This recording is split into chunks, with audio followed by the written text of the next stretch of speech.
Namun yang perlu diketahui, kaum yang telah istimewa biasanya diistimewakan oleh alam, tidak mau diistimewakan oleh sesama, begitu loh. Sehingga saya meyakini jika hal yang demikian itu betul-betul terjadi, niscaya artinya ini adalah muksa kubur.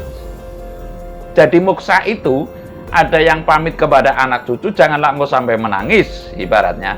Karena itu pamali, pegang teguh kukuh ceklan waton dalam ibadahmu, saya akan ke hutan dan saya akan bali. Tidak mati mas pamitnya, artinya bali itu kan sangkan pareng dumadi, asale soko Allah, kembali kepada Allah. Salam mulia Mbah. Salam mulia. Baru-baru ini ada berita viral di Nusa Tenggara Barat, kalau tidak keliru itu ada kejadian yang mana ulama meninggal saat dikuburkan di dalam liang lahat itu jasadnya menghilang, beritanya begitu. Jadi menurut keterangan dari muridnya, istilahnya dari santrinya yang turut masuk ke dalam liang lahat tersebut, kan menyaksikan bahwa tiba-tiba kain kafannya mengempis, kalau tidak keliru beritanya seperti itu. Nah, terkait itu saya jadi teringat kawruh Jawa ini, Mbak. Di dalam kawruh Jawa itu kalau nggak keliru kita populer dengan istilah sangkan paraneng dumadi. Nah, miturut panjenengan sebagai gambaran peristiwa tersebut tadi, apakah ini merupakan bagian dari sangkan paraneng dumadi? Matur nembah nuwun, monggo. Tapi uluk salam mulya atur bagya wis muga Nusantara. Hong wilahing jati nugoni hajat-hajate luhur Nusantara, tapi uluk salam mulia. Saya sedikit mengulas ya, karena yang namanya manusia itu kan semua ada kelemahan dan ada kelebihannya. Sebelumnya itu saya ngudari kawruh ini adalah kawruh jero, kawruh langka, pengetahuan yang langka, jadi tidak dimiliki oleh setiap orang. Maka saya pamit kepada alam raya ini dengan kata tapi uluk salam mulia, dengan rasa serendah-rendahnya, rendah hati maksudnya, dengan rasa tidak niat saling bermusuhan atau niat menyaing-nyaingi ya, kawruh maksudnya pemahaman.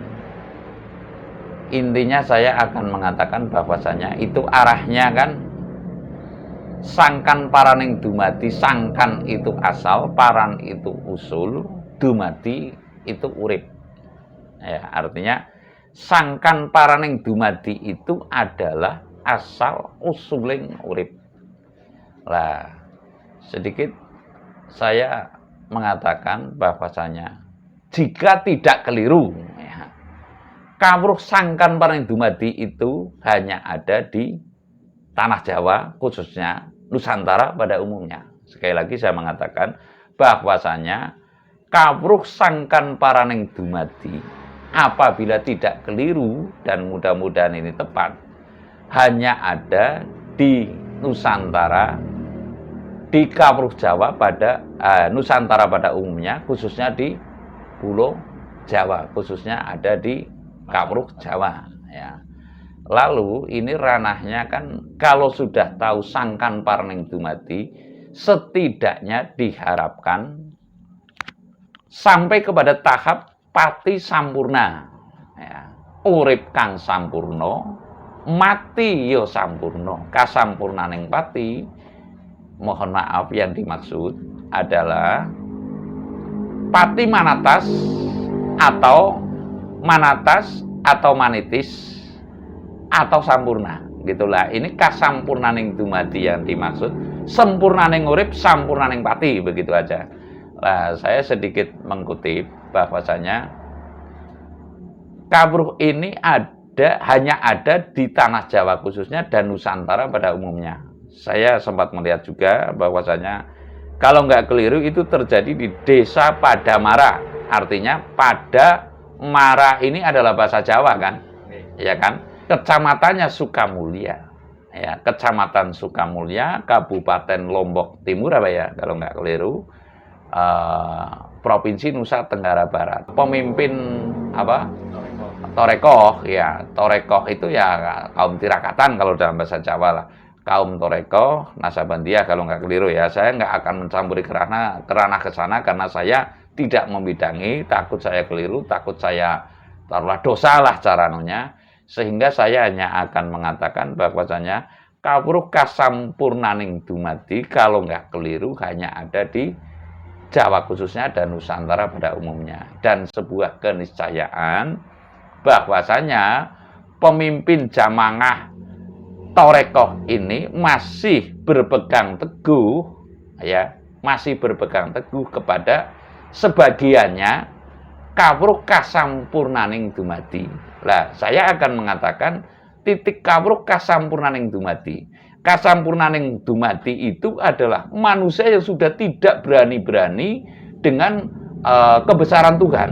Artinya manusia yang sudah betul-betul sungguh beriman, ya, sungguh-sungguh beriman dan tidak berani-berani cara melawan kodrat atau kehendak Tuhan yang Maha Esa. Artinya apalagi ngembari panguasaning Gusti ya. Artinya hanya adanya itu tunduk dan patuh atas kekuasaan Tuhan yang Maha Esa, seluruh sekalian alamnya, hidup hanya untuk ibadah semata atau melaksanani dharma yang wajib atau berdharma atau hidup untuk cinta kasih. Secara ini kan masing-masing istilah tapi sama tujuannya, ibaratnya ya serupa tidak sama bahasanya tapi intinya sama lah, ibadah gitu.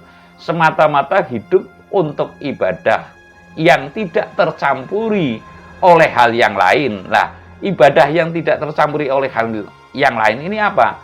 Hidup hanya dalam penuh ketulusan. Artinya menerima penderitaan juga itu tulus, ya. Lalu menerima kebahagiaan itu juga tulus. Artinya wis ora kagetan, wis ora gumunen.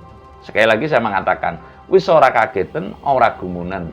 Tidak artinya saya membaca ya, terlalu membaca saja lah. Saya memahamkan bahwasanya jika ini adalah kesungguhan, artinya manusia pada umumnya, saya nggak berani mengatakan manusia awam itu nggak berani, sebab artinya ini ada batasan. Awam itu semua itu umat, semua juga berawal dari awam gitu. Lalu ketidaktahuan lah, lalu menjadi tahu. Saya mengatakan kaum pada umumnya yang ngertinya hanya bunga susah, ya benar salah, ya kan, surga dan neraka, ya kaya dan miskin dan sebagainya ini, yang ngertinya hanya terbalik seperti itu, keniscayaan sosok ini adalah sosok yang sudah bisa melakukan. Contoh, ketika ada orang yang berbuat sebuah kejahatan, kedaliman, merusak lingkungan, taruhlah nama baik. Kalau orang kan mengatakan nama baik harus dijaga, sudah tidak peduli nama baik, ya. Namun juga sudah tidak peduli kejelekan. Anane mau dikukup diraup cara istilah Jawa. Artinya harus menyadari bahwa sebuah sumur tentu ada comberannya. Comberan apa ya? Paceran kalau istilah sini. Ya, sebuah sumur tentu ada comberannya. Dan Alkisah yang kaum makrifatullah ini kaum kegaiban tinggi. Ya, sangkan paraning dumadi ini kan sudah tingkatan kegaiban tinggi, sudah mengetahui dirinya sendiri, sudah mengetahui dununging sang sukma ing telenging jiwa ragane, dan lalu telah memahami otomatis antara agama dan budaya bisa secara seksama, ya, tidak tumpang tindih. Namun ini loh perangan Allah, ini loh perangan Gusti, artinya antara sukma dan Tuhan ini telah merakit. Kalau saya boleh ngomong lebih yang condro, ini kaum yang telah bisa ngerogo sukma kalau istilah Jawa ya. Ngerogo sukma artinya ini perangan dohir, ini perangan lahir, bisa mempetak-petak. Artinya begini loh, ini saya sedang pakai baju, ya. Ini saya sedang telanjang, mandi otomatis ibaratnya tidak pakai baju. Kalau mandi pakai baju seperti apalah? ini kaum yang telah demikian. Artinya kaum yang telah istimewa, namun yang perlu diketahui, kaum yang telah istimewa biasanya diistimewakan oleh alam, tidak mau diistimewakan oleh sesama, begitu loh. Sehingga saya meyakini jika hal yang demikian itu betul-betul terjadi, niscaya sosok yang demikian, lah saya nggak mengatakan seseorang, sosok yang telah demikian, ini sudah sempurna hidup di dunianya, dan lalu sempurna dalam hatinya. Lah saya sedikit merana kepada ilmu pamukswan gitu saja lah. Jadi saya mengatakan bahwasanya ada sosok-sosok para pintar gitu aja, para yang alim lah taruhlah, mengatakan bahwasanya ilmu pamukswan itu adalah yang bertentangan dengan agama, itu kan ada gitu loh. Nah, ya kan ada lah. Ya saya tidak mengatakan, tapi ada, itu dibuka kontennya juga ada yang namanya Siliwangi katanya ikut panutan jin, yang lalu Joyoboyo ini raja-raja Nusantara Muksa itu ikut panutan jin. Lamun durung ragu ojo pisan sira wani ngaku-aku. Sebab di situ tentu ada bendu. Artinya ini adalah spesifikasi bagi daerah, mohon maaf ya, bagi wilayah memang telah terkodat, terflot. Saya berani mengatakan Indonesia ada makam itu sejak kapan? Sejak masa Panembahan Senopati sampai sekarang. Majapahit ke sana, mana ada makam? Makamnya Ken Arok di mana coba? Makamnya Brawijaya di mana? Makamnya, mohon maaf, sebelum yang sudah Pajang saja makamnya Sultan Hadiwijaya di mana? Ya, ini ada makam setelah Majapahit, setelah Panembahan Senopati Yogyakarta gitu aja loh. Ini objektif kita berbicara, termasuk makamnya ya sejak wali kesinilah gitu loh. Itu kan ada makam Wali Songo gitu loh. Sejak itu sebelumnya makam warga Majapahit lah, warga negara Majapahit taruhlah ya. Itu di mana? Apalagi tokoh-tokohnya lah. Saya sedikit merana ke ilmu pamukswan. Jadi muksa itu ada yang pamit kepada anak cucu, janganlah engkau sampai menangis ibaratnya. Karena itu pamali, pegang teguh kukuh ceklan waton dalam ibadahmu, saya akan ke hutan dan saya akan bali.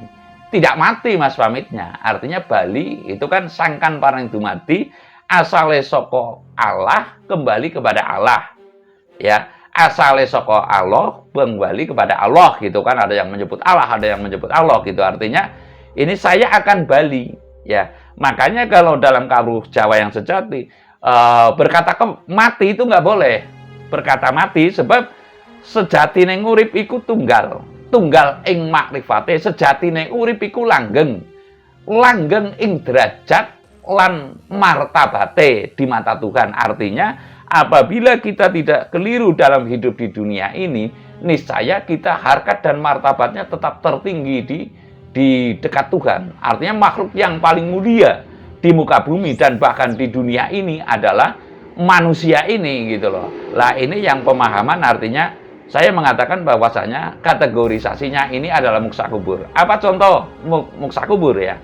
Ketika Bung Karno itu digali, pernah digali dan diteliti kalau nggak keliru tahun 88 atau 87. Pada saat itu saya pas niat ziarah ke sana, pas sedang ada penelitian dari Jepang, ternyata menurut yang saya terima, Bung Karno atau Presiden Soekarno itu tanpa ada tulang belulang atau apa itu yang cara ayamnya itu bruto itu enggak ya, itu kan katanya tidak akan busuk gitu loh, itu tetap tidak ada. Lah ini diantara muksa kubur, artinya mata telanjang manusia warga negara Indonesia itu tahu bahwa jasad itu ada dan dikubur, namun kenyataannya di dalam kubur liang lahatnya setelah digali nggak ada sama sekali sisa-sisa rambut atau sisa-sisa apa yang konon ceritanya ratusan tahun tidak busuk pun itu masih ada seharusnya. Ternyata Bung Karno tidak ada sama sekali. Lah ini contoh yang saya katakan muksa kubur. Jadi apabila demikian berarti ini adalah keterima banget ya. Keterima banget itu apa ya? Artinya diterima sekali, sangat diterima, pati sampurna yang kategorinya muksa kubur, sampurna ing kubur. Maksudnya, lah ini yang mengejutkan, yang mengagetkan, kan ketika akan dikubur itu hanya kain kafan saja kan, ya. Lah ini mengejutkan lah.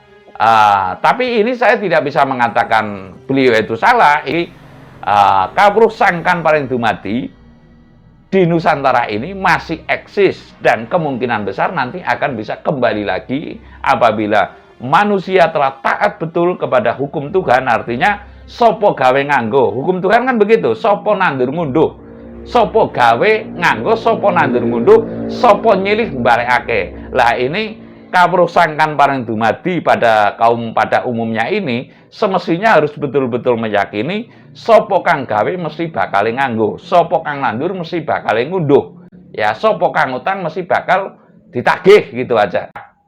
Tanya sedikit saja Mbah. Nah, terkait tadi itu warga Majapahit nggih. Secara literasi sejarah kan di situ dulu mayoritas pemeluk agama Hindu Buddha yang mana jasadnya itu kan dibakar Mbah, jadi tidak ada makam. Satu, yang kedua kalinya terkait kasampurnaning dumadi ini ada orang yang mengatakan bahwa ini justru kawruh dari agama A, ini dari agama B, ini dari agama C.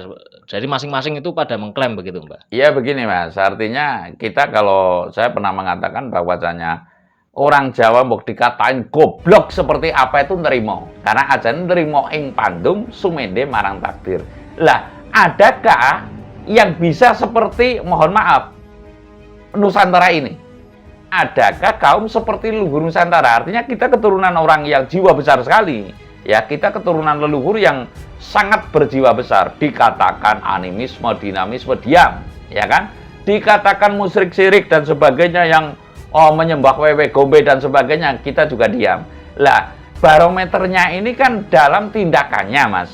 Bukan pada ucapannya. Mengaku boleh, tapi belum tentu diakui oleh sesama. Lah, diakui oleh sesama belum tentu diakui oleh alam semesta. Lah, adakah yang demikian yang seperti luhur Jawa maksud saya? Kebijaksanaannya, berjiwa besarnya sudah dikatakan penjajah latar belanda teka dikatakan inlander masyarakat bawah ya diam saja yang nggih dan etika yang melebihi yang melebihi tatanan leluhur Nusantara ini ya. Mohon maaf kalau di keraton-keraton kan antara sungkem, ini kan sungkem antara sembah sendiri, sungkem sendiri, bakti sendiri. Ini tata caranya adakah yang demikian? Mengklaim boleh, namun kasunyatanya niscaya kawruh kasampurnaning dumadi, sangkan paraning dumadi, kasampurnaning dumadi, saya meyakini hanya berada di Nusantara dan di Jawa pada khususnya. Lah, mengapa saya mengatakan demikian? Karena ini terjadi di Lombok Timur, namun nama desanya Padamara kan pada datang ya artinya. Lalu Sukamulya, suka kan suka itu bahagia, mulia itu ya kemuliaan dalam tahapan kehidupan gitu. Tahapan kehidupan itu ya ada superlatif degree-nya, walaupun miskin tapi bahagia, kan ada semboyan seperti itu. Jadi menyangkut pertanyaan tadi yang zaman Majapahit dikremasi lah istilah sekarang, itu tidak semua Mas. Kremasi ada, namun sebagian besar saya meyakini, saya saja yang yakin, nggak usah pada yakin, saya meyakini kalau dulu berlomba-lomba dalam kebajikan. Berlomba-lomba dalam kebajikan dalam artian orang ngerti sikil, orang ngerti besok. Artinya manusia cenderung menggali diri, mengetahui dirinya sendiri, dan malu apabila tidak bisa mati sampurna. Makanya orang dulu banyak yang akan meninggal dunia atau akan kepus, itu pamit dulu kepada anak cucu. Lah ini kategori moksa kubur ada, kategori pati manatas telas tanpa tilas, pamit di hutan nggak ada tilasnya sama sekali juga ada. Lalu serendah-rendahnya ini kategori mati sempurna ya. Ada pati manatas, ada moksa kubur, dan setidak-tidaknya mengetahui hari matinya, hari jamnya mengetahui. Ini kategori mati sempurna adalah orang yang satu muksa. Orang yang muksa, ya muksa ini manatas, telas tanpa tilas. Kedua kalinya muksa itu ada dua, muksa manatas dan muksa kubur. Lah setidak-tidaknya orang mati sempurna itu mengetahui harinya dan pamit dengan keluarga, dan niscaya ada wasiat jangan sampai engkau menangis kabeh menungso iku nganggo gitu loh. Lah ini kategori yang mati sempurna itu terbagi tiga. Lah ini adalah kategori muksa kubur, namun belumlah ibaratnya muksanya dikubur ini belum termakamkan sempurna, sudah terlanjur jasadnya ini tidak ada, tinggal kain kafannya saja. Lah ini yang membuat terkejut-kejut bagi para pada umumnya, bagi para yang melihatnya. Jadi intinya saya bersyukur bahwasanya kawruh kasampurnaning dumadi mulai ditunjukkan, dan saya yakin masih ada beberapa atau bahkan masih bercokol ya di sudut sana, Nusantara sebelah sana, Nusantara sebelah sana. Niscaya masih ada. Saya rasa demikian. Terima kasih.